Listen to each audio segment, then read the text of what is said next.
super fun, and all about artisan cheese and more to melt your peaceful heart and toast your peaceful life. Coming to you from the Appalachian Mountains of southwestern Virginia, this is the Peaceful Heart FarmCast.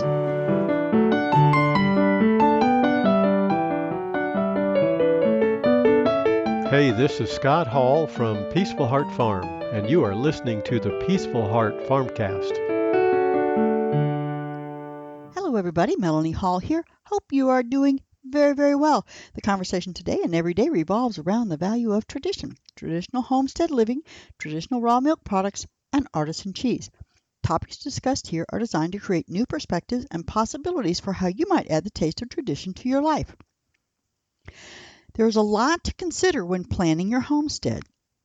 I thought I would go over a few of the ideas that we batted around when looking for land during our journey. There is so much to talk about on this topic. I'm only going to give a very rough overview of some ideas, perhaps enough to get you started and on the road to tackling the learning curve. I'm also going to leave out many details on purpose. You don't want to get too burdened in the beginning. Take your time, think it through. You will come up with concerns I haven't even addressed here as you play out the scenario you envision.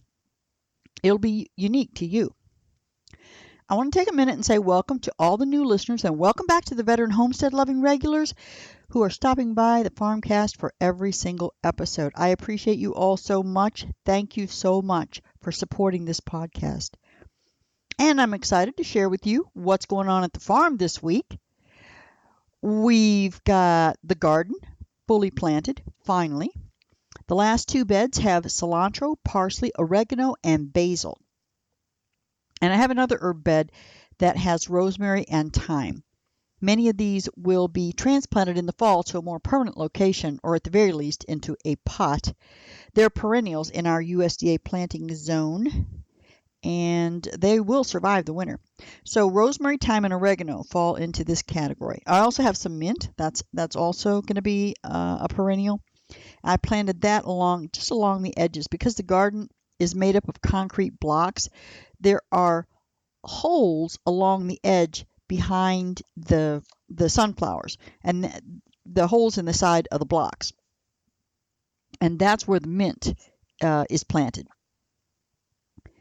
Now, mint can be invasive, and I'm hoping that planting them in those smaller contained spaces will keep them under control. We shall see.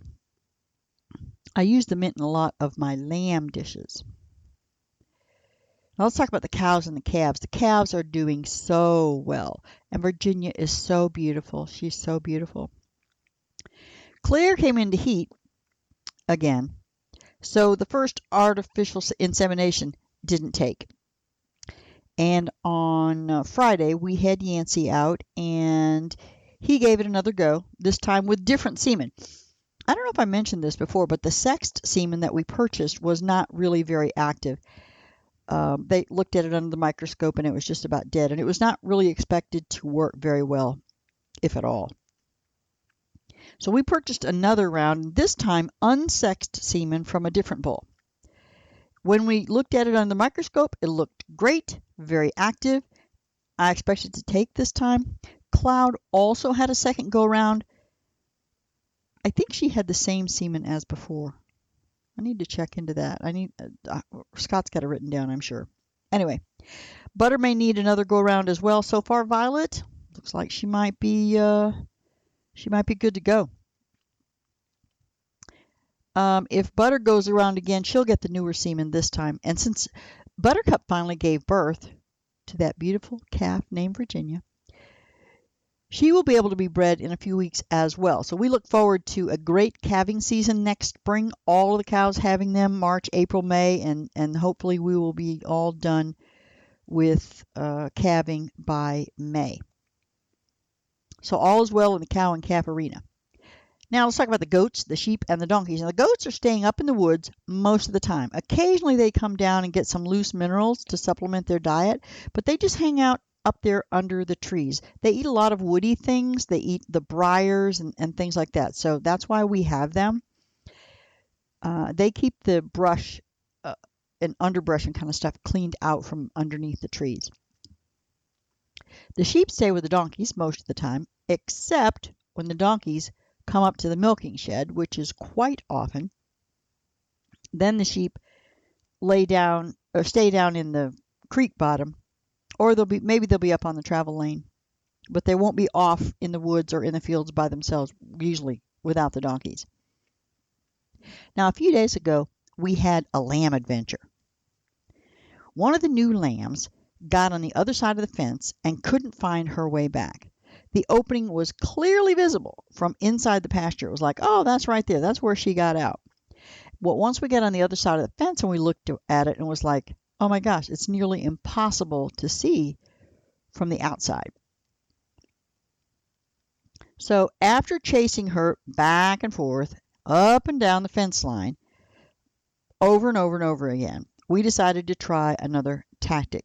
She was far too old and spry to simply be caught without some help. You're not going to catch a lamb. You're not going to run a lamb down. Earlier in the lambing season, I had to catch one and return her to her mom. And the way that I accomplished that was driving her into a corner and then grabbing her. And so we decided to try that once again. But up there where she was on the outside of the fence, there was no corner. So Scott created a small corner by tying a loose piece of fence to the existing fence at a right angle. Just kind of looped it together. Nothing very strong. And then I stood at the end of the spear fence, unrolled it, and I just held it up. It was maybe 15, 20 feet. And I stood at the end of that spear fence, and I was ready to close it in on once she got in the corner. And that's all it took. She ran into the corner, and Scott caught her up even before I closed the gap. And then he gently lifted her up and back over the fence. And Mom and Lamb were joyfully reunited a few months later. All happily ever after with that one. It's kind of scary when they get on the other side of the fence like that because predators. And she was out, pretty sure she was out overnight. Now the quail, I put a new batch of quail eggs into the incubator today. There are 84 eggs in there this time. We shall see how it goes. Sometime during the week of collecting eggs, because I collect all the eggs for 7 days and then I put them in the incubator. So sometime during that time, it occurred to me that these hens and roosters are very young. Now, sure, the hens are laying eggs, but are they fertile? Sure, the roosters are giving it their best shot, but are they fertile? We will find out in about 17 days. Now, the creamery, I'm loving the small cheese cave. Scott turns the older cheeses once a week, but I go in there every day and turn the new cheeses for the first week or so. And I must admit, I go in there just to look at the cave and the cheese, and the humidity is staying steady around 80%, and that works well so far. It's just so cool to see the perfect environment for aging this cheese. The roof over on the milking parlor end and the barn end is progressing well. I can hear Scott hammering as I speak. And once he completes the plywood decking, the felt goes on, and then the metal roofing will go on the part he's currently working on, as well as the previous part where the cheese making end, where the cheese and the commercial kitchen are. I love going into that building every day. What a huge project it is, and so beautifully done. Okay, I'm ready to talk about planning your homestead. Now, while the term homestead is broadly defined, and it can mean anything from like a quarter acre in the suburbs to remote living off the grid, miles from any other human. One thing most will agree on, though, is that there's a deep desire for self-sufficient living. There's something deeply empowering in knowing you can care for yourself and your family no matter what happens. In this day and age, it's unlikely that you will ever be completely on your own. We still want our phones and internet, creating our own paper products. That's a bit complex. And the building and repair materials, you'll need to likely purchase those from Lowe's or Home Depot or some similar enterprise, at least the nuts and bolts, even if you make your own wood planks and so on. So no one we're really never going to be completely on our own, to be honest. But we can certainly make ourselves food secure, and that's what I'm going to focus on today. Growing your food on your land, not all of the other not artificial, but alternative energies and storage facilities here and there. We're not going to talk about any of that. We're going to talk about food and what you need for that. Now, how much land do you need? You can become quite efficient at growing vegetables in a small backyard or even containers in your apartment balcony, and to supplement what you buy from the store. But if you want to take complete control of your food choices, you will need some land. Now, how much land it takes to homestead will vary according to what you envision as your ideal situation, as well as the size of your family. It is possible to completely sustain a small family on a few acres, 2 to 4 really. Now, of course, larger acreage provides greater flexibility and ease in creating sustainability. But you don't want to get too big because then it's too much for you to actually keep up. We started with 20 acres. That would have easily supported the two of us as a simple homestead. But however, we had always dreamed of creating a small business to generate income. But that is truly not necessary. When you grow and raise most of your food, your need for lots of dollars becomes minimal, as long as you remain debt-free. And it is true, you still need some income, just not as much as the rest of the world around you. You could have a part-time job. You can have an online business. If you go the route we went, having a small business, that's much more complex. Maybe you need a lot more things. But if it's just a small homestead, you're just making a little bit of money, getting by even on Social Security. You could probably get by on Social Security. Anyway, it just doesn't take that much. So now that brings up another question. How remote do you want to be? When planning your homestead, consider how isolated you and your family really want to be. That's a big topic for consideration. So today, many people are developing self-sufficient, well, relatively speaking, homesteads in cities and towns, as well as in the more rural locations. If you're remote, the access to power, phone, water, internet, and emergency services, what kind of services are going to be available? Power, phone, water, internet. Utilities, basically. All right, so here's some other considerations regarding location. Community. Being located near other small farms and homestead will bring friends with shared interests, opportunities for bartering, resources, knowledge, and support on what we would do without our neighbors. If you're planning a family, maybe you're going to homeschool, but as they grow, your children might want friends. So again, having a little bit of community closer by. But, what is the distance you want to be from your nearest neighbor? Independence is great, but our neighbors, again, they're wonderful. I don't know what we would have done without them. And, when I say neighbors, I mean they're within a 10 to 15 mile radius. Now, what's the distance from a hospital or medical care? No real explanation necessary here. What are you comfortable with regarding the length of time to reach decent medical care? We are 30 minutes from a small hospital and an hour from some of the best medical care in the country. There are some homesteaders that are so remote it's difficult for them to reach the property, much less an emergency vehicle to reach their property. We all make choices. You decide what is the risk, especially if you have, small children. Sometimes you want to be closer to those medical facilities. We still need modern technology.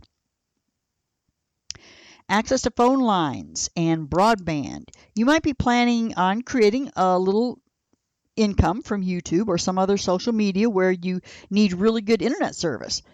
In this day and age, so with that, see, that's a great thing when you're on a homestead using the internet to make a little bit of money to come in. But you really need good internet service.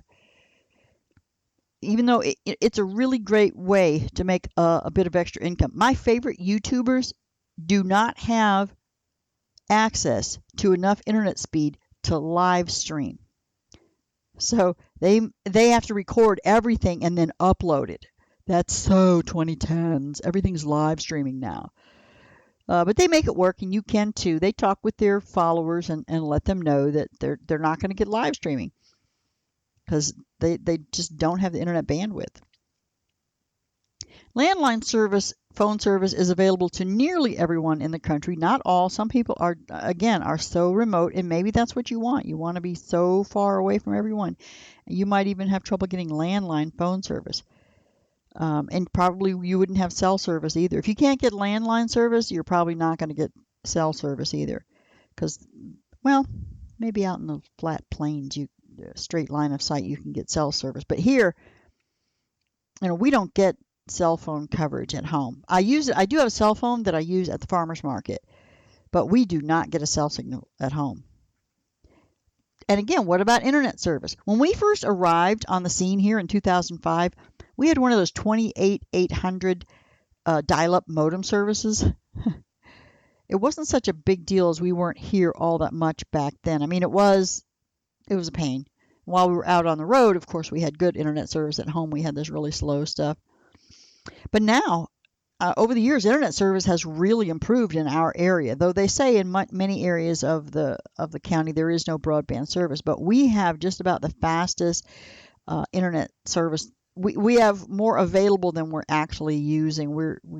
I think we get up to 100 megabits per second or something like that. I think we're only using our plan is maybe 60, but that's fast.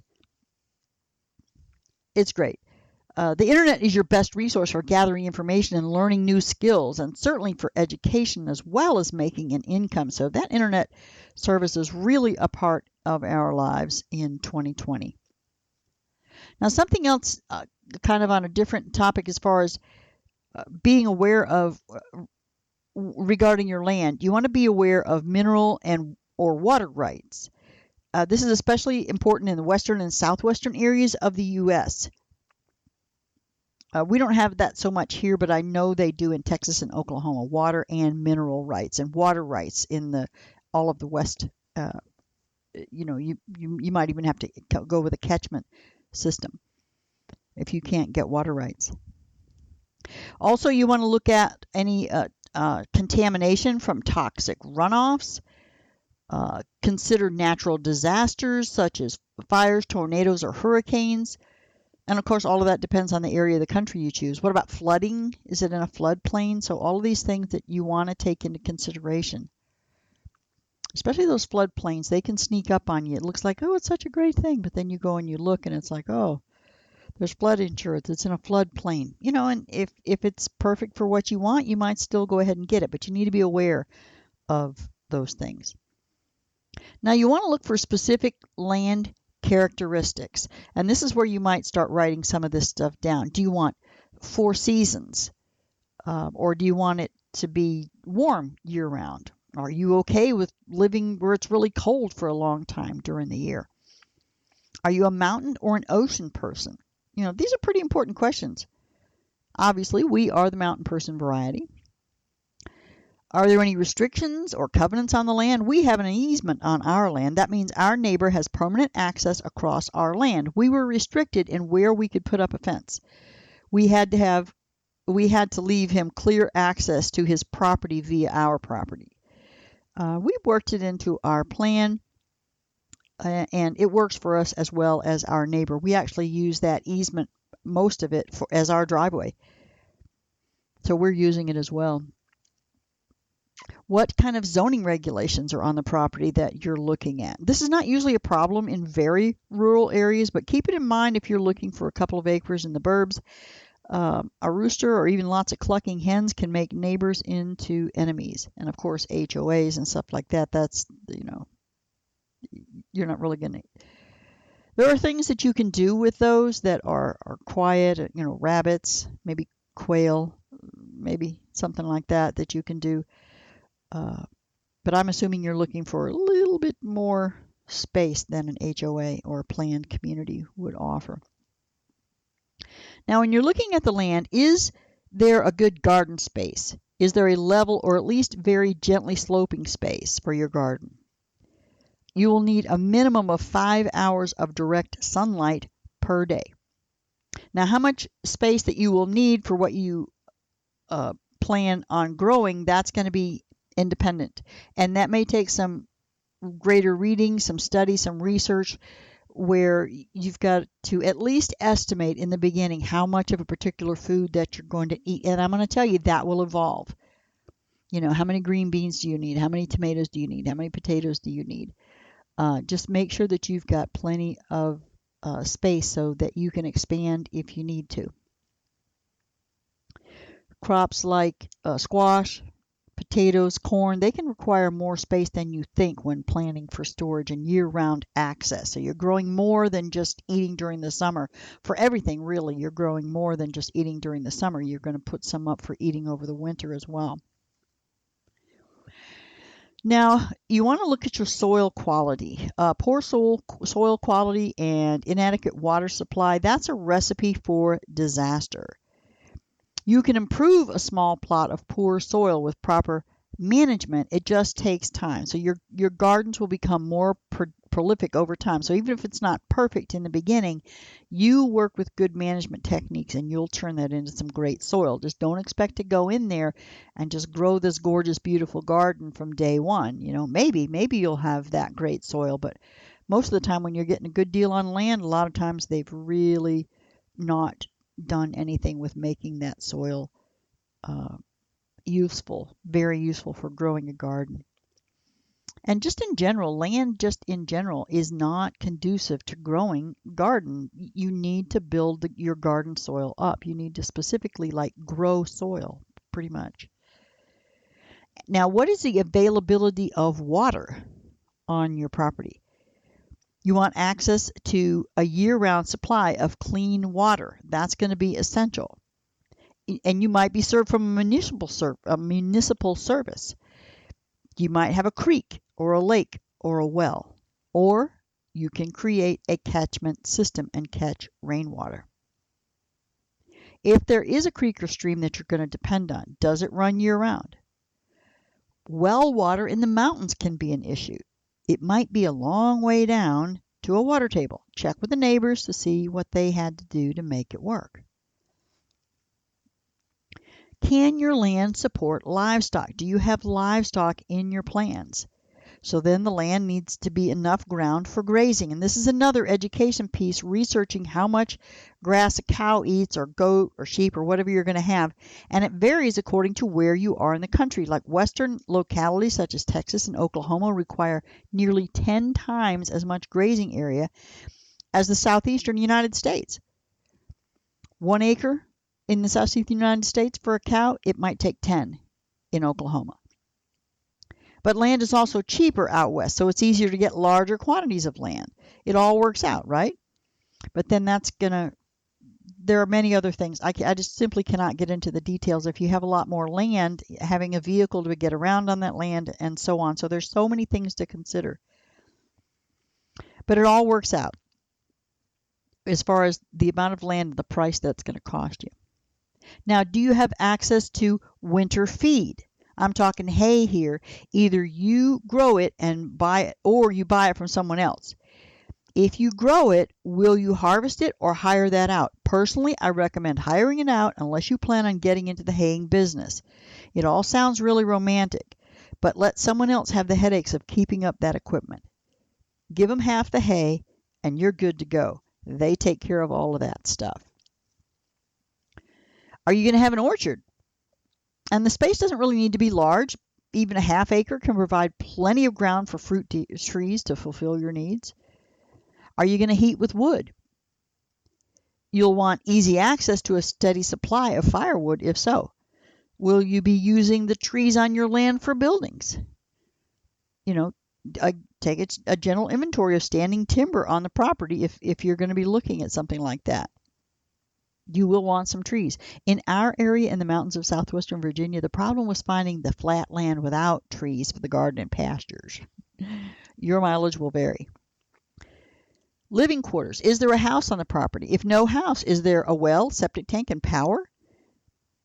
If not, how easy is it to get them in place?